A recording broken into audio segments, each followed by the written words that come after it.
नमस्कार दोस्तों। स्वागत है आप सभी का हमारे YouTube चैनल में।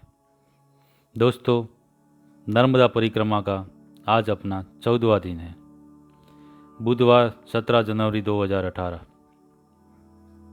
धावड़ी, खापरमाल, भवाना पहाड़, भवाना गांव से सावरिया। हम सुबह 6 पर उठे और स्नान हेतु घर से बाहर निकले, परंतु बाहर खूब अंधेरा ही था और आसपास तेंदुए आदि का खतरा था, इसलिए हम शौच के बाद वापस घर में आ गए। सिर पर ऊपर का चांदनी से सजा हुआ मंडप और सामने अड़िंग खड़ा हुआ ये खापरमाल नामक बड़ा सा पहाड़, मुझे मेरे स्कूली दिनों के एडवेंचर कैंप की याद ताज़ा हो आई। ऐसा ही वहाँ का भी वातावरण होता था, इसलिए सब मुझे लगा। हम घर आकर बाहर उजाला होने का इंतजार करते रहे। करीब 1 घंटे बाद लगभग 7 पर हम लोग घर से बाल्टी लेकर कल के ही जल स्रोत के पास आए। अभी वहाँ पूरा पानी भरा हुआ था और पानी भरने के लिए कोई भी नहीं था, अतः हम आराम से स्नान कर सकते थे। रवि जी ने उस गड्ढे रूपी जल स्रोत में उतरकर पानी बाहर निकाल कर दिया और मैंने स्नान किया। इस भाग में पानी की विकटता को समझ हमने केवल आधी आधी बाल्टी से स्नान कर लिया। फिर उन्होंने अपने लिए पानी निकाला और उनके स्नान के बाद हम लोग वापस घर आ गए। फिर हमने दैनिक पूजा की। उसके बाद घर की माताजी ने हमको चाय ला कर दी, जो मैंने पी। इसके बाद हम उनसे आगे बढ़ने की अनुमति ले हमारा सामान समेटकर आगे की यात्रा हेतु आगे बढ़े। जितने लोग उस समय उनके घर में उपस्थित थे, उन्होंने हमें नर्मदे हर करके विदाई दी। श्री पावड़ा जी, लगभग उनकी उम्र 78 वर्ष, तथा उनकी पत्नी ने हमें अपने बेटों जैसा स्नेह देकर ही कल हमें उनके घर में शरण दी। हम भी उनके घर के सदस्य के रूप में ही वहाँ रहे। इतने अभाव के बाद भी परिक्रमावासियों के लिए इतना सम्मान और समर्पण वृत्ति देखकर बहुत अच्छा लगा। ऐसे सेवाभावी लोगों की वजह से ही परिक्रमावासी मैया के अच्छे से परिक्रमा पूर्ण कर पाता है। हमने तकरीबन 8:30 बजे चलना शुरू किया। थोड़ा आगे जाते ही हर दिन की तरह पगडंडी कहीं लुप्त हो गई और हम रास्ता भटक गए। अब झाड़ियों से, पेड़ों के बीच से आगे ऊपर जाने का मार्ग खोजते रहे।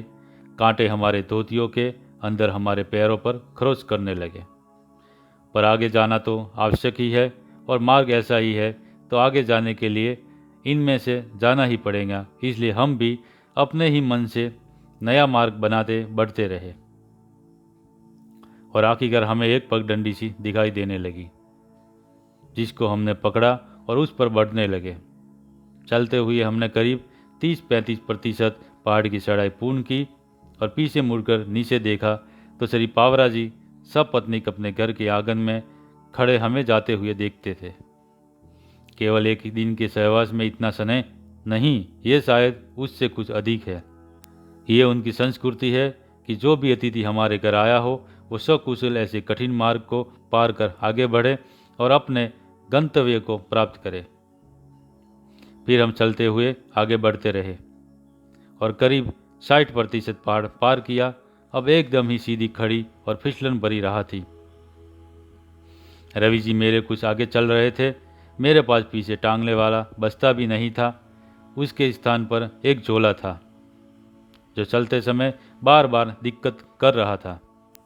उसको ठीक करने के लिए मैं रुका और इसी बीच रवि जी कुछ आगे बढ़ गए, पर जैसे ही मैंने वहां से नीचे देखा, मेरी सारी हिम्मत ही सुमंतर हो गई।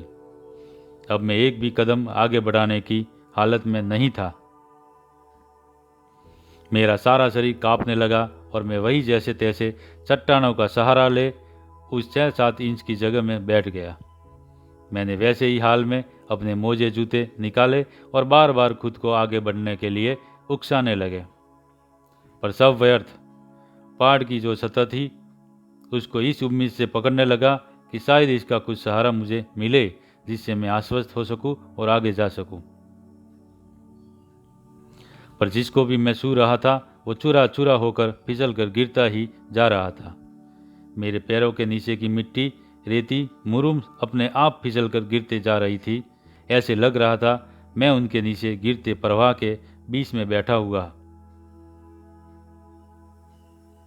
मुझे पता नहीं किस बात का भय लग रहा था, पर मैं बहुत डर गया था। अनायास ही मुझे रोना आने लगा और ये मेरे नियंत्रण के बाहर का सब कुछ चल रहा था। मैं ना चाह कर भी रो रहा था, ना चाह कर भी मैं उस जगह पर धँस सा गया था, उठकर चल भी नहीं पा रहा था। मैं तो उस स्थान पर उठकर खड़े होने तक की हिम्मत नहीं कर पा रहा था। इतने में मुझे ऊपर से रवि जी की आवाज़ आई कि कहाँ रह गए। मैंने उन्हें बताया कि मैं यहाँ फंस गया हूँ, आप सुरक्षित स्थान पर रहकर मेरा इंतजार करो।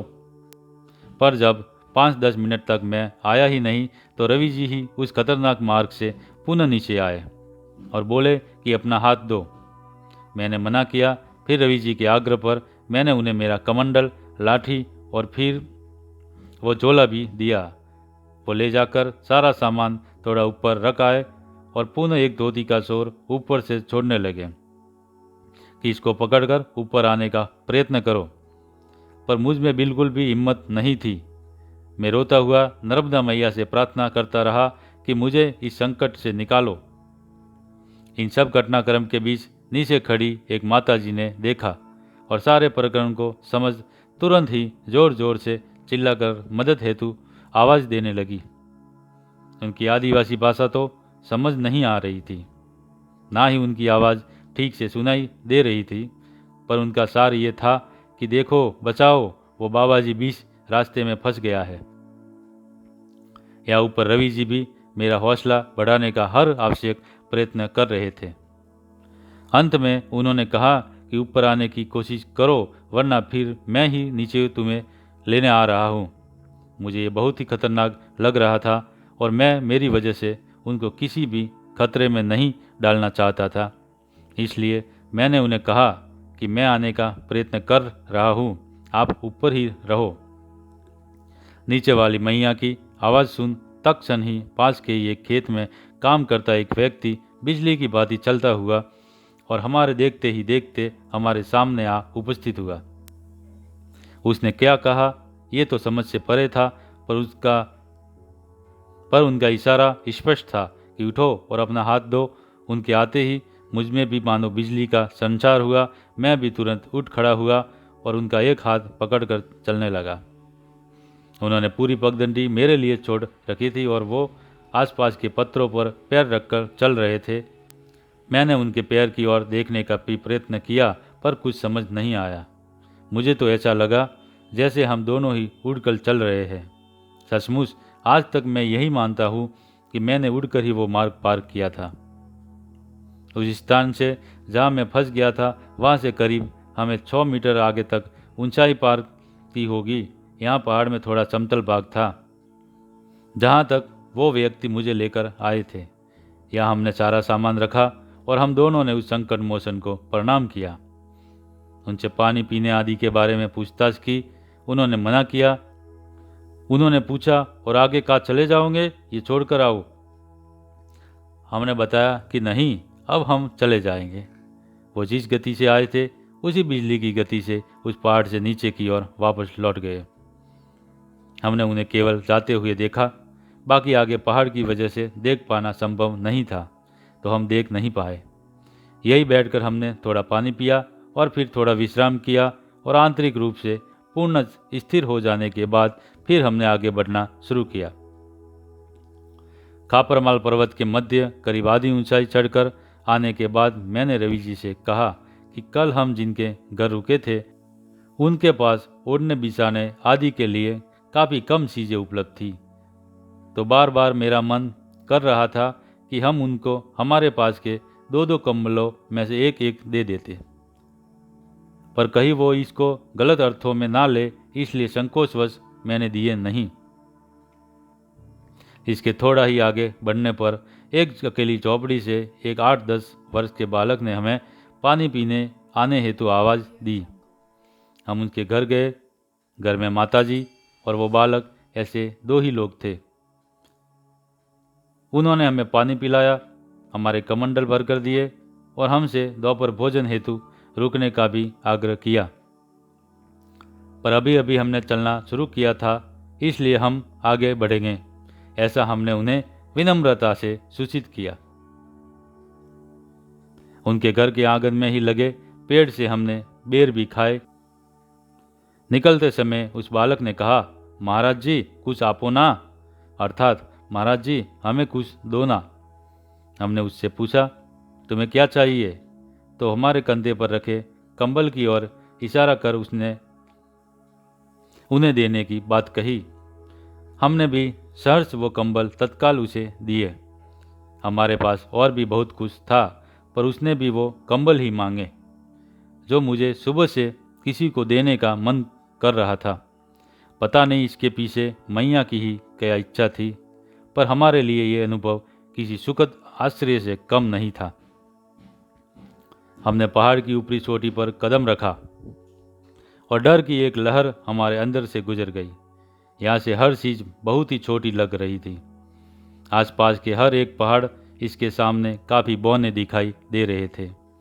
ऐसा लग रहा था हम किसी हेलीकॉप्टर से सब तरफ देख रहे हैं, बहुत ऊपर।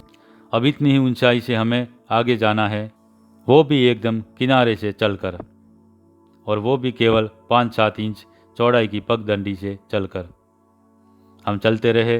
हर 10 कदम चलकर आगे के बाद पीछे का मार्ग इतना भयावह था कि उसको देखकर विश्वास करना स्वयं के लिए भी कठिन हो जाता था कि क्या मैं ही इस पर से चलकर यहाँ तक आया हूँ। ऐसे करते हुए हमने करीब आगे के 3-4 पहाड़ पार किए। इतने ऊंचाई पर भी किसी किसी पहाड़ पर गायों को चरते देखकर आश्चर्य हो रहा था। अब हमारी मंजिल थी बवाना पहाड़। यह यात्रा सबसे मुश्किल है, ऐसा मेरे मन में था, पर बवाना पहाड़ की ऊंचाई उतनी कठिन नहीं लगी जितना उस पर से नीचे उतरना। बीच राह में अचानक ही रवि जी रुक गए और मुझे कहने लगे कि आप मुझे छोड़कर आगे चले जाओ। मेरी वजह से चलने की गति में भी अंतर आ रहा है, क्योंकि मुझे इतनी ऊंचाई करीब लगभग 1000 या 1100 फीट से नीचे देखने की वजह से चक्कर आ रहे हैं और मिसली जैसे लग रहा है। तो आप चले जाओ, मैं अपनी गति से आ जाऊंगा।